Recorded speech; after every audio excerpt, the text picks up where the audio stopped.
Hi, this is Vizi Pro 3 channel.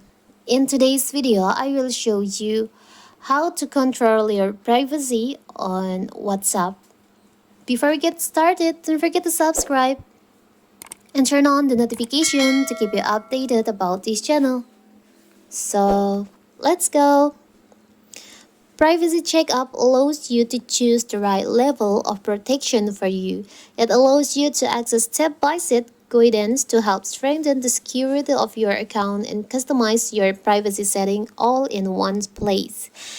In Privacy Checkup, you can choose who can contact you, control your personal info, and the others.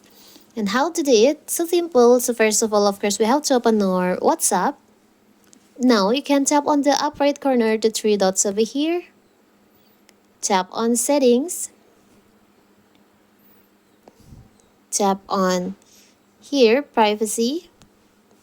You can scroll down and you will see there is an option privacy checkup where you can control the privacy and choose the right setting for you. You can just tap on that.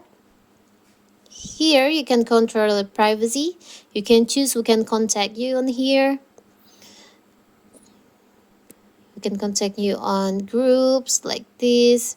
Decide if you want everyone to add you to group or just your contact. You can just, I will choose my contacts. Silence unknown colors. You can turn on this feature. You can also block contacts that you want to block.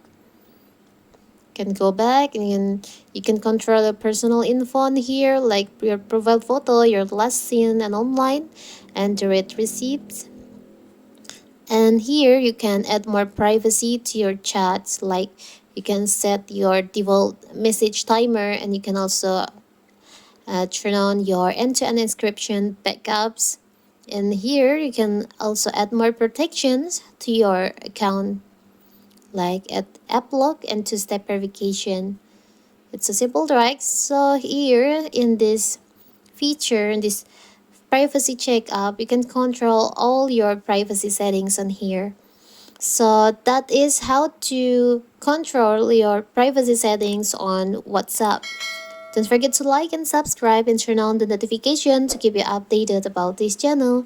Thank you and see you!